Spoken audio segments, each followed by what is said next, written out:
Hello everyone, welcome to my channel. সবাই কেমন আছো? আশা করি সবাই খুব ভালো আছো। আমিও কিন্তু বেশ ভালোই আছি। চলে এসেছি কিন্তু আবার একটা নতুন ব্লগ নিয়ে। দিনটা ছিল 26শে জুলাই, শুক্রবার, আর এখন বাজে সকাল 7:30। তো সকালে উঠে প্রতিদিনকার যেমন আমার ডেলি রুটিন থাকে সেই অনুযায়ী কিন্তু আমি সমস্ত কিছু কমপ্লিট করে নিয়েছি। আর এখন করে নিচ্ছি হচ্ছে ব্রাশ। তো ব্রাশ করে ফ্রেশ হয়ে কিন্তু আজকে যাব হচ্ছে ডক্টর চেক আপে। আজকের এই ডেটটা কিন্তু ডক্টর আমাকে নিজেই দিয়েছিল ডক্টর চেক আপের জন্য। আর তার সঙ্গে কিন্তু রয়েছে হচ্ছে আরেকটা স্ক্যান।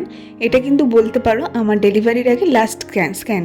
তো এই স্ক্যান করার পর ডক্টর চেক আপ করে আমাকে কিন্তু জানিয়ে দেবে আমার ফাইনাল ডেলিভারি ডেট। তো সেই জন্য আজ কিন্তু ভীষণ এক্সাইটেড তো বটেই, তার সঙ্গে কিন্তু একটা মনে মনে ভয়ও ব্যাপারটা কাজ করছে, কেননা সব কিছু ঠিকঠাক আছে কি না। মানে রেডি হয়েছে, মানে জামাটা জাস্ট পরে নিয়েছি, এখনও যেতে যেতে প্রায় আধ ঘন্টা 45 মিনিট মতন টাইম আছে। তো ব্যাগটা গুছিয়ে নেবো, মানে যা যা ডকুমেন্ট আছে প্রত্যেকবার যা গুছাই, আর তার সঙ্গে একটু জল বিস্কিট এগুলো তো নেবো। আর আজ কিন্তু ডাক্তার বলেছে যে ফাইনাল ডেট বলে দেবে, মানে একটা স্ক্যান হবে তার সঙ্গে, আর তার সঙ্গে ডক্টর চেক আপ করবে, আর ফাইনাল ডেট কিন্তু আজকে দিয়ে দেবে। তো দেখা যাক কী হয়, প্রচণ্ড টেনশন হচ্ছে। আর বেরোবো একটু পরে, 9:30 করে বেরিয়ে যাব। 10টা থেকে মনে হয় ডাক্তার আসবে, তো যেতে যেতে তো একটু টাইম লাগবে। তো আমি রেডি হয়ে নিয়েছি আর কি, এখন খাওয়া দাওয়া করবো, দিয়ে তারপর ব্যাগটা নিয়ে বেরিয়ে পড়বো।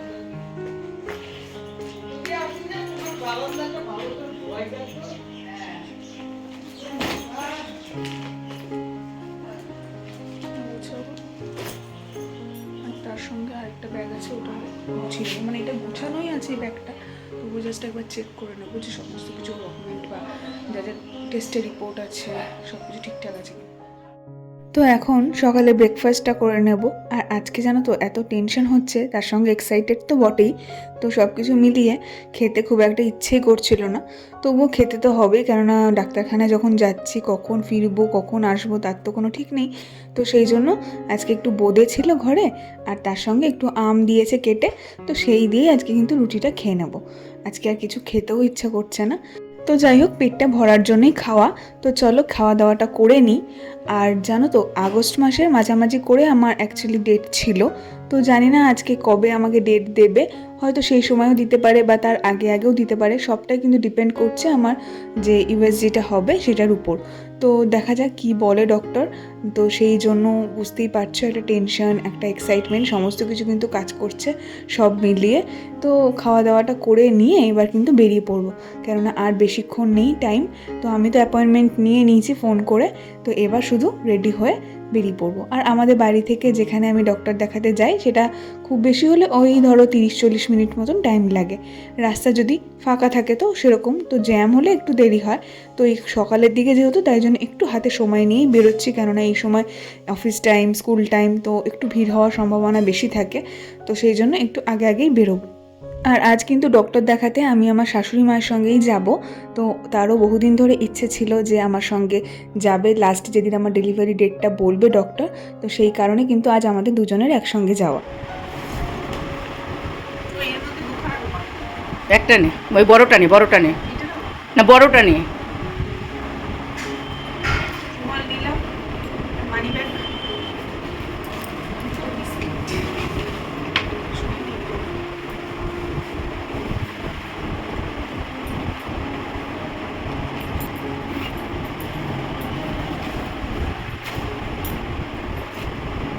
এটার মধ্যে প্রেসক্রিপশন নাকি? প্রেসক্রিপশন, তারপর হচ্ছে বিভিন্ন রকম ব্লাড টেস্টের রিপোর্ট, বাকি সব কিছু আছে। পার্স কোথায় নিবি? পাঁচ নিয়ে নিলাম। ও চলো, ছাতা নিতে হবে। হ্যাঁ, ছাতা নিবি, ছাতাটা এনে দেবো। সব কিছুই কিন্তু আমার অর্গানাইজ করাই থাকে আগে থেকে, তবুও বেরোনোর আগে আমি একবার লাস্ট কিন্তু চেক করেই নিই, কেননা যাওয়ার পর যদি কোনো একটা ডকুমেন্ট বা প্রেসক্রিপশন আমার কাছে না থাকে তখন কিন্তু আমারই অসুবিধা হবে। তো সেই জন্য প্রথম থেকে, মানে আমার একদম প্রেগনেন্সির ফার্স্ট থেকে আমার যা যা রিপোর্ট রয়েছে সমস্ত কিছু কিন্তু আমি নিয়েই সঙ্গে করে যাই। তো এই যে রেডি হয়ে গেছে, ওদিকে আমার ব্যাগ গোছানো। আর এরপরে আমি একটু চুলটা আঁচড়ে নিচ্ছি, একটু রেডি হয়ে নেব। আর ডাক্তার দেখাতে যাচ্ছে মানে এমন নয় যে একদম সাদামাটাভাবে যাব। তো এটা তো একটা সবথেকে আনন্দের দিন বলা যেতে পারে, কেননা আজ আমাকে ডেলিভারির ডেটটা বলে দেবে। তো একটু রেডি হয়ে একটু সেজে গুজে কিন্তু আজকে যাব। তো চলো, এদিকে কিন্তু আমার চুলটাও বাঁধা হয়ে গেছে, এবার একটু রেডি হয়ে নিয়ে কিন্তু বেরিয়ে পড়বো। আর যেহেতু টোটোতে যাব একটু সময় নিয়ে বেরোনোই ভালো। তো চলো, এই যে রেডি হয়ে গেছে এদিকে আমি, এবার কিন্তু বেরিয়ে পড়বো। আর আজকে সকাল থেকে জানো তো বেশ গরম রয়েছে। প্রত্যেক দিনই থাকে গরম, বাট মাঝে মধ্যে একটু বৃষ্টি হলে ওয়েদারটা ভালো হয়। তবু আজকে না বেশ গরম রয়েছে। তো তাই জন্য মা দেখি একটা এমনি নর্মাল জলের বোতল তো দিয়েইছে, তার সঙ্গে আবার একটা ওআরএসের বোতলও দিয়ে দিয়েছে, যে একটু যদি অসুবিধা হয়, শরীর খারাপ লাগে, তাহলে যাতে ওআরএসের জলটা খেতে পারি, একটু এনার্জি লাগে। তো চলো, এই যে ব্যাগ নিয়ে নিয়েছি, আর ওই ডকুমেন্টের ব্যাগটাও নিয়ে এবার কিন্তু বেরিয়ে পড়বো। আর দেরি করা ঠিক হবে না, কেননা এরপর কিন্তু রাস্তায় জ্যাম হয়ে যাওয়ার একটা সম্ভাবনা থাকে। তো চলো বেরিয়ে পড়া যাক।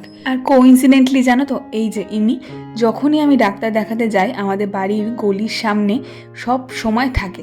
এমনি নর্মাল টাইমে কিন্তু আমি খুব একটা দেখি না, কিন্তু যখনই ডাক্তার দেখানোর ডেট থাকে সেদিন কিন্তু এনাকে দেখতে পাই।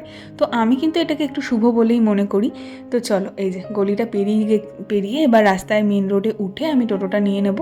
আর আজকে এত পরিমাণে রোদ রয়েছে বাইরে, তো প্রচণ্ড গরম তো লাগছেই, সঙ্গে না বেশ অস্বস্তি লাগছে একটা।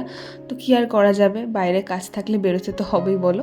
তো চলো, আমরা টোটোতে চেপে পড়েছি, আমি আর আমার শাশুড়ি মা। তো দুজনে মিলে এখন চলে যাব হচ্ছে ডক্টর চেক আপে। আর এই যাওয়ার পথে রাস্তার ধারে এই হনুমানজি মন্দিরটা পড়ে, তাই আমি যখনই যাই এখানে কিন্তু একবার প্রণাম করেই নিই। তো যাওয়ার সময় প্রত্যেকবার দাঁড়ানো হয়ে ওঠে না, কেননা জামা কাপড় সবসময় ফ্রেশ থাকে না, বা খাওয়া দাওয়ার ব্যাপার থাকে। তো সেই জন্য টোটো থেকে কিন্তু আমি প্রণাম করে নিই। তো ইচ্ছে আছে সমস্ত কিছু ভালোভাবে মিটে গেলে এখানে এসে একবার পুজো দিয়ে যাব। তো হোক সব কিছু ভালোভাবে, এটাই কামনা। তো এই যে দেখো, মুখটা আমি ভালো করে বেঁধে নিয়েছি, কেননা প্রচণ্ড রোদের তেজ রয়েছে। তো পারছিলাম না গরমে একদম। তো ফাইনালি কিন্তু চলে এসেছি আমি যেখানে ডাক্তার দেখাই সেখানে। তো এখানে ইউএসজি যেহেতু আজকে হবে, তো সেই জন্য অনেক কিছু ডকুমেন্ট কিন্তু এখানে জমা দিতে হয়। তো তারা একটা ফর্ম দেয়, তো সেখানে সাইন করতে হবে। তো তার সঙ্গে এখানে ফার্স্টে কিন্তু আমাকে টাকাটাও জমা করতে হয়। তো এখানে যা যা ক্রাইটেরিয়া আছে সমস্ত কিছু কিন্তু কমপ্লিট করে আমি কিন্তু চলে যাব হচ্ছে উপরে, কেননা ডক্টর চলে এসেছে। আর আজকে বেশ ভিড়ও রয়েছে শুনলাম, তো সময় লাগবে একটুখানি। আমি তো ইউএসজির জন্য যা যা ব্যাপার ছিল সেগুলো এখানে কমপ্লিট করেই নিলাম। তো এরপর এখানে মানে রিসেপশনে আর কোনো কাজ নেই, যা যা ফর্মালিটিস ছিল আমার সমস্ত কিছু কিন্তু কমপ্লিট হয়ে গেছে। তো এখানে বিল পেমেন্ট করে দিয়ে এবার উপরে গিয়ে শুধু বসবো, ওয়েট করা ছাড়া এখন আর কোনো কাজ নেই। তো এরপর যখন আমার স্ক্যান হবে, তো স্ক্যানের পর ডক্টর আমাকে চেক আপ করে কিন্তু আমাকে আজকে ফাইনাল ডেটটা জানিয়ে দেবে। তো অপেক্ষা করো তোমরা, তোমাদের সঙ্গেও কিন্তু শেয়ার করবো হচ্ছে আমার এই ডেলিভারি ডেট। তো চলো উপরে যাওয়া যাক, আর উপরে গিয়ে এখন বসবো। আর জানো তো, এই দিনটার জন্য কিন্তু এত দিন ধরে অপেক্ষা করেছিলাম যে এই ডেলিভারি ডেটটা কবে দেবে, কবে আমরা জানতে পারবো। আর এতগুলো মাসের অপেক্ষা কিন্তু আর বেশি দিন নয়, আর শেষ হতেই চলেছে প্রায়। তো কিভাবে যে চোখে নিমেষে দিনগুলো কেটে গেল সত্যি কিন্তু বুঝতে পারলাম না। আর খুব একটা বেশি দিন কিন্তু নেই, মানে আর হয়তো কয়েকটা দিন পরই এতগুলো দিনের অপেক্ষা শেষ হতে চলেছে। তো সেইটার জন্য তো একটা এক্সাইটমেন্ট রয়েইছে। তো যাই হোক, আজকের দিন ভালোই সমস্ত কিছু মিটে যাক, এটাই আশা করছি। যে স্ক্যান রিপোর্টও সব কিছু ভালো থাকুক, বেবির সমস্ত কিছু হার্ট রেট, ওয়েট সমস্ত কিছু যেন ভালো থাকে। তো এটাই ঠাকুরের কাছে প্রে করছি যেন সমস্ত কিছু ঠিকঠাক থাকে। আর আজকে ডেলিভারির ডেটটা যখন দিয়ে দেবে আমাকে ডক্টর, তখনই কিন্তু আমার হাজব্যান্ড চলে আসবে, মানে টিকিট কেটে রাখবে আর কি আসার জন্য। সেটা যবেই দিক না কেন, তার প্রায় 3-4 দিন আগে একটা টিকিট কেটে রাখবে, যাতে ও টাইমের আগে চলে আসে। এই যে এখানে দেখো, আমি আর আমার শাশুড়ি মা দুজনেই ওয়েট করছি। আর যেহেতু বেশ ভিড় ছিল, তাই জন্য কিন্তু অনেকটা দেরি হলো আমাদের ডাক্তার দেখাতে। তো ফাইনালি কিন্তু আমার স্ক্যান, ডাক্তার দেখানো সমস্ত কিছু কমপ্লিট হয়ে গেছে। তো তোমাদেরকে বলছি যে ডাক্তার আমার ডেলিভারি ডেট কবে দিল। তার আগে চলো, আমাকে না কয়েকটা ওষুধ দিয়েছে ডাক্তার, সেটা বলেছে ইমিডিয়েটলি কিনতে। কয়েকটা নয়, অবশ্য একটা ওষুধই বলেছে এখন কিনতে হবে। তো সেটা হচ্ছে আমার কিন্তু প্রেশারটা প্রচণ্ড হাই হয়ে গেছে। তো সেই জন্য ডাক্তার বলেছে যে এই লাস্ট কয়েকটা দিন, মানে যতদিন না আমার ডেলিভারি হচ্ছে ততদিন অবধি আমাকে প্রেশারের একটা মেডিসিন দেবে, যাতে সেই প্রেশারটা আমার কন্ট্রোলে থাকে। কেননা তোমরা ভালো করেই জানো যে এই সময় প্রেশার হাই হয়ে যাওয়া মানে আমার পক্ষে বা বেবির পক্ষে কারোর জন্য কিন্তু একদমই ভালো নয়। তো সেই মেডিসিনটাই নিচ্ছি, মানে নেওয়ার চেষ্টা করছি। আর কয়েকটা দোকানে আমরা খোঁজ করছিলাম, কিন্তু সেগুলোর কোনো দোকানে কিন্তু ওষুধটা ছিল না। তো আমরা আরও কয়েকটা দোকান খুঁজেই যাচ্ছিলাম, মেডিকেল শপগুলোতে দেখছিলাম যে কোথায় আছে। কেননা ভাবছিলাম বাড়িতে চলে যাওয়ার পর নেওয়ার থেকে একবারে নিয়েই ঢুকবো বাড়িতে। কেননা ডক্টর বলেছে যে আজকে থেকেই, মানে যদি পারি ভালো হয়, যদি আজকে সকাল থেকে আমি মেডিসিনটা স্টার্ট করে দিই। তো সেই জন্যই তড়িঘড়ি করে কিন্তু ওষুধটার খোঁজ করছি, যাতে পেয়ে আমি এখনই একটা ওষুধ স্টার্ট করে দিতে পারি। তো প্রায় অনেকগুলো দোকান ঘোরার পর কিন্তু ফাইনালি মেডিসিনটা পাওয়া গেছে, তো সেটা নিয়ে নিয়েছি।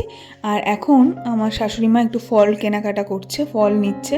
আর আজকে কিন্তু ডাক্তারের কাছে প্রচুর সময় লেগে গেছে, প্রায় 3-4 ঘন্টা মতন ছিলাম। তো প্রচণ্ড শরীর খারাপও লাগছিল, আর বাইরে আজকে সেই রকম পরিমাণই রোদ ছিল। তো এখানে ফল কেনাকাটা করছে, আর আমাকে এসে কিন্তু একটা ডাব দিয়ে গেল, বললো এটা খা, তো ডিহাইড্রেশনটা থেকে একটু ভালো লাগবে। তো সত্যি দেখলাম একটু ডাবটা খাওয়ার পর শরীরটা ভালো লাগলো, নাহলে এত পরিমাণ অস্বস্তি হচ্ছিলো শরীরের মধ্যে, মনে হচ্ছিলো কখন বাড়ি যাব আর একটু গিয়ে ফ্রেশ হবো। তো ডাবটা খেয়ে নিচ্ছে, ওইদিকে আমার শাশুড়ি মা ফল কেনাকাটাও করছে। তো চলো তোমাদের সঙ্গে বাড়ি গিয়ে কিন্তু শেয়ার করব হচ্ছে আমার ডেলিভারি ডেট আর স্ক্যান রিপোর্ট কীরকম এলো। আর এখানে দেখো ভ্যানে করে কি সুন্দর পেয়ারা বিক্রি করছে। আমাদের এখানে কিন্তু ভ্যানে করে প্রায় জায়গাতেই এরকম পেয়ারা বিক্রি করে। তো এখান থেকে আমরা কিছু পেয়ারা বাড়ির জন্য নিয়ে নিলাম। তো ফাইনালি চলে এসেছি বাড়িতে। আর তোমাদেরকে প্রথমেই জানিয়ে রাখি, আমার যে ইউএসজিটা আজকে হলো, মানে গ্রোথ স্ক্যান বলতে পারো, এই সময় তো গ্রোথ স্ক্যানটাই হয় শেষের দিকে। তো গ্রোথ স্ক্যানের রিপোর্ট কিন্তু বেবির সমস্ত কিছু ঠিকঠাক আছে। আর আমার যেহেতু প্রেশারটা একটু হাই রয়েছে, তাই জন্য ডক্টর বলেছে যে রিস্ক নিতে চাইছে না, তো একটু আগেই কিন্তু আমার ডেলিভারিটা হয়ে যাবে। তো সেই জন্য ডক্টর কিন্তু আমাকে বলেছে যে একটু দেরি করেই করতো, মানে ধরো আমার যদি সেটা 8-9 দিন পর হতো, তো সেই ডেলিভারিটা কিন্তু আমার 8-9 দিন আগে হবে। কিন্তু বেবি ম্যাচিওর হওয়ার পরই কিন্তু আমার ডেলিভারিটা হবে, মানে আমার 37 উইক স্টার্ট হবে, আর সেই সময় করেই কিন্তু আমার ডেলিভারি হবে। তো তোমাদের সঙ্গে শেয়ার করে নিই আমার ডেলিভারির ডেটটা। আমার কিন্তু ডেলিভারির ডেট ডক্টর আজকে দিয়ে দিয়েছে, সেটা হচ্ছে 6 অগস্ট। তো সেই মতোই কিন্তু আমরা আজকে থেকে এগোবো, মানে একদম ফাইনাল ডেট ডক্টর বলে দিয়েছে 6 অগস্ট। আর আজকে হচ্ছে 26শে জুলাই। তো আর মাত্র কয়েকটা দিন বাদে কিন্তু আমার ডেলিভারি। তো বেশ এক্সাইটেড তো লাগছেই, আর সঙ্গে কিন্তু করছে ভীষণ ভয়। তো সমস্ত কিছু মিলে মিশে কিন্তু একটা মিক্সড একটা ইমোশন কাজ করছে। তো যাই হোক, তোমাদের সঙ্গে কিন্তু শেয়ার করে নিলাম আমার ডেলিভারির ডেটটা। আর আমার হাজব্যান্ডকেও বলে দিয়েছি, তো সেও চলে আসবে আর কয়েকদিনের মধ্যেই। তো চলো, এখন একটু সন্ধ্যাবেলা একটুখানি চাউমিন খাচ্ছি, মা বানিয়ে দিয়েছে। তো এখন যেহেতু আর কয়েকদিন আছে, তাই পছন্দের যা যা খাবার আছে তো সেগুলো খেয়ে নিই। আর প্রেশারটা নিয়ে ডক্টর বলেছে যে চিন্তা সেরকম কিছু নেই, মেডিসিন যখন দিয়েছে তো সেটা আমার কন্ট্রোলে থাকবে। বাট যেহেতু ফ্র্যাকচুরেট করছে, সেই জন্য ডক্টর রিস্ক নিতে চাইছে না। আর ম্যাচিওর হওয়ার পরেই যখন ডেলিভারি হচ্ছে, তাহলে তো চিন্তার কিছু নেই। হ্যাঁ, অবশ্য আমরা যেটা ডেট ভেবেছিলাম তার একটু আগেই হচ্ছে, সেটা একটা ব্যাপার ঠিকই। বাট কী আর করা যায় বলো, কোনো কিছু ভালো কিছুর জন্য একটু কিছু তো আমাদের স্যাক্রিফাইস করতেই হয়। তো সেটা তো কিছু করার নেই। তো আর কয়েকটা দিন আগেই যখন সে আসতে চাইছে, তাহলে তো সত্যি কিছু করার নেই। তো তোমাদের এই নিউজটা শুনে কেমন লাগলো অবশ্যই কিন্তু আমাকে কমেন্ট করে জানিও। আর অনেক দিন হয়ে গেল তোমাদের সঙ্গে ভিডিও শেয়ার করা হয় না, এরপর থেকে কিন্তু রেগুলার ভিডিও আসবে। আমি জানি তোমরা অনেক অপেক্ষা করেছিলে, আমাকে অনেকে মেসেজ করেছো, অনেকে আমাকে কমেন্ট করে জানিয়েছো যে দিদি কেন এত দেরি হচ্ছে ভিডিও আসতে। তো সমস্ত কিছু মিলিয়ে না অনেক দিন ধরে একটুখানি মানে ব্যস্ততার মধ্যেই ছিলাম, তোমরা বুঝতেই পারছো। তো আস্তে আস্তে কিন্তু সমস্ত কিছু ভিডিও আসবে। তো আজকে ভিডিও এখানেই শেষ করছি। কেমন লাগলো আজকের ভিডিওটা অবশ্যই কিন্তু কমেন্ট করে জানিও। আর তোমরা সবাই কিন্তু ভালো থেকো, সুস্থ থেকো। আবার ফিরে আসবো নতুন ভিডিও নিয়ে। টাটা।